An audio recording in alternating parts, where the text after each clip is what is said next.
The thought process here is that if you buy a new home, basically you got to rent. In this instance, my instance, I got to rent for 2 years. These 2 years of 60K is down the drain. But what I want to share with you here is not the case because, so next thing we then talk about the right time. Is there really the right time? Okay, because many people out there says that, okay, it's a really red hot market. And even if you buy something that is going to build along the way, there is always that rental that we need to pay while we wait.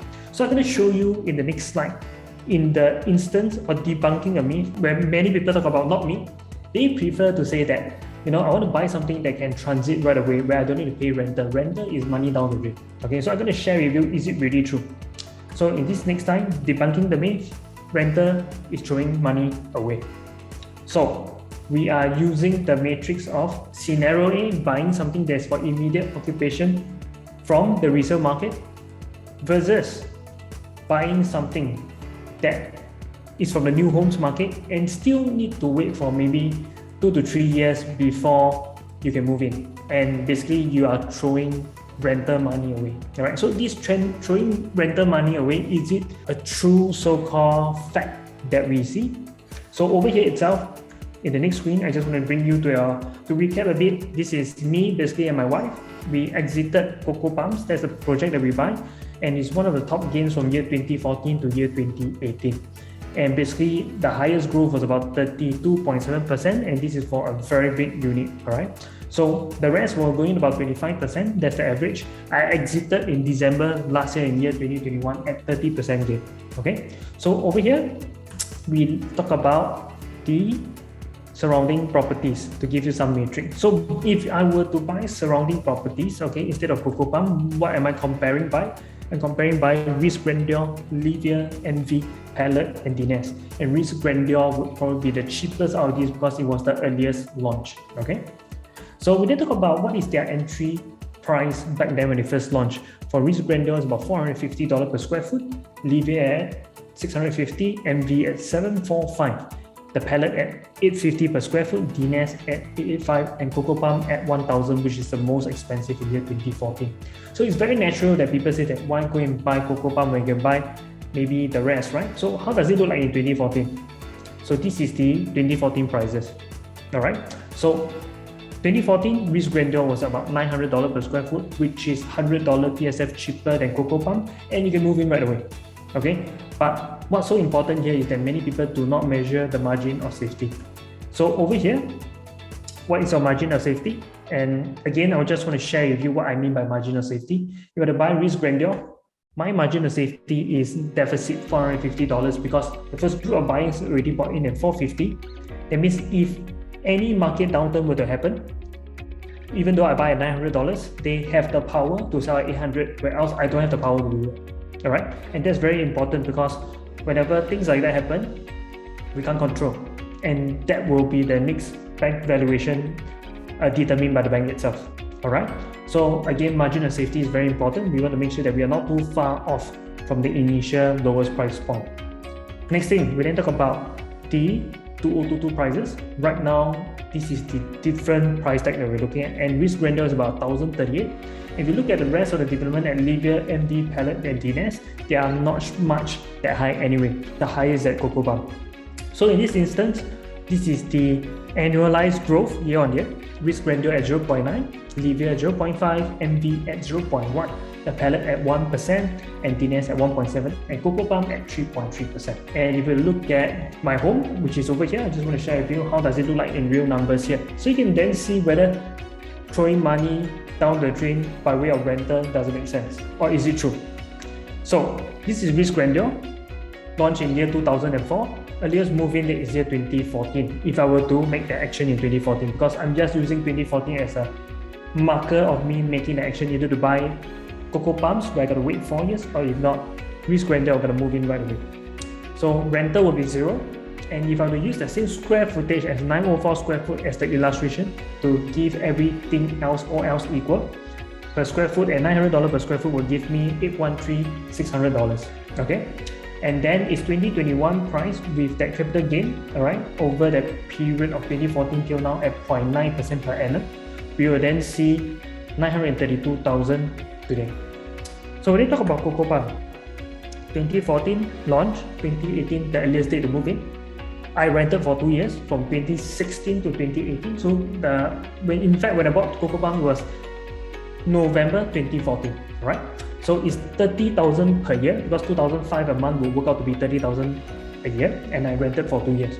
So per square foot entry was $1,000 per square foot, which means I paid around 904,000. And then the exact price of my sale is 1,305 per square foot. So the sale price is 1.18 million. The annual growth rate is 4.5% per annum.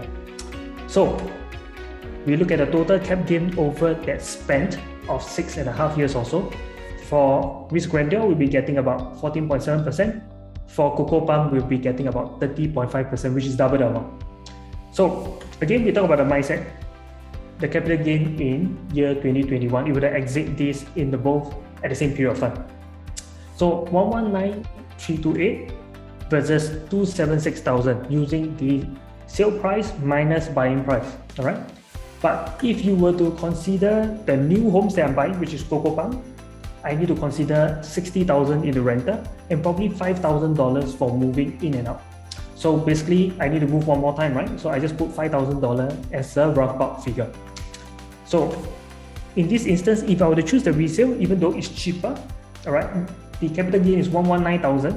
But what's so important here is that how often than not do you buy a resale property, especially an old property, and then you don't do any renovation? How many of you would think that the chances of that will be very high? If you think it's high, just put high. If you think it's low, just put low. If you think it's almost zero, just put zero inside the chat group. So I want to hear your thoughts process whether what I'm sharing here is true. Is it high that when we buy a resale property, don't need to do renovation and it is very old? More often than not, we don't need to pay any additional renovation to it. Almost zero, right? Okay, Diana says, hi, buy an old property and it's old, everything is wearing down. More often than not, you don't need to pay renovation. Okay, so again, when you're buying something that's old, what comes with it is very old furnishing. That's why they are selling. Some of them is downgrading. That's why their property is very worn out, and especially so you talk about risk grandeur here, launched since 2004. Okay, so it's a very, very so-called low chances that we can go in without paying renovation. So in this instance, renovation is part and parcel of buying as a package when you buy old properties. Okay, so that 60K renovation still has to be input.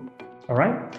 So next, if I were to add them together using the gross return, using 60K for renovation here, right now I left with a capital gain of 59,328. And if I were to look at Coco Palms, if I were to less that 60K along with my 5K moving, I still have a capital gain of 211,000. That is almost 4 times higher than buying a resale. So the thing here is that many people think that buying a resale, okay, you can move in right away. Basically, you do not lose money on rental. But before I go into the rental, first thing first, we talk about full loan disbursement.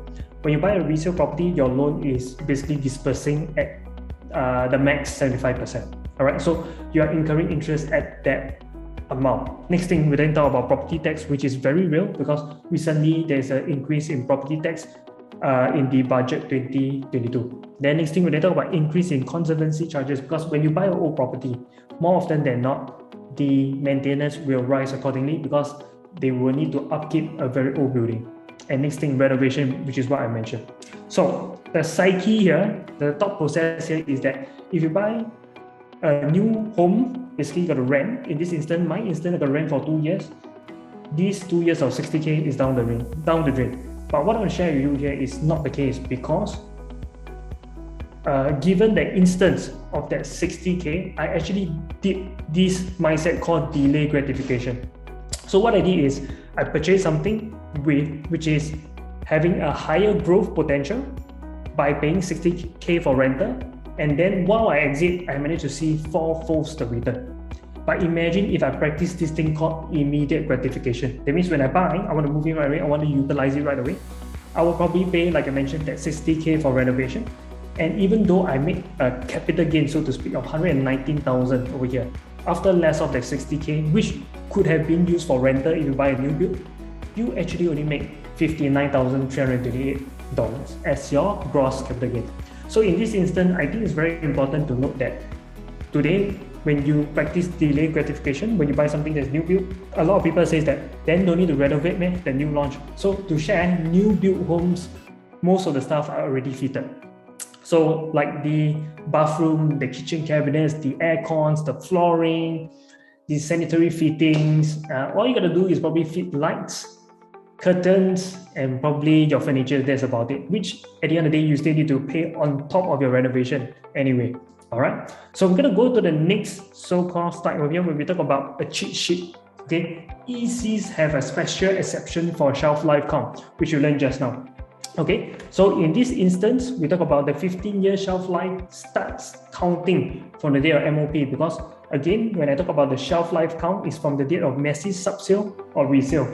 And for HDBs and also for so-called ECs, they need to abide with an MOP rule. So for ECs, we start count from the 5th year onwards. So next, we then talk about the Singapore map here. Products or ECs under the urban transformation. So what are these ECs that falls under this category? We have District 18 in the east. Basically, these are the ECs from Arc at Tampines, Bellissa, City Life at Tampines, 100 Palms Residences, Sea Horizon, the Eden at Tampines, the Asperies, Tampines Trillion, Watercolors, and Whitewater. Next, we talk about District 19, Osville, Bellwaters, Ecopolitan, Esperina, Heron Bay, Park Green, Privé, River Cove, River Park, the Amore, the Terrace, the Vales, Treasure Crest, Clean Waterfall, Water Bay, and Waterwoods. And outside of urban transformation area, what we have is District 22 and 23, Lake Life is under urban transformation, sorry. So this is basically my team did not put it correctly. So Lake Life is under urban transformation.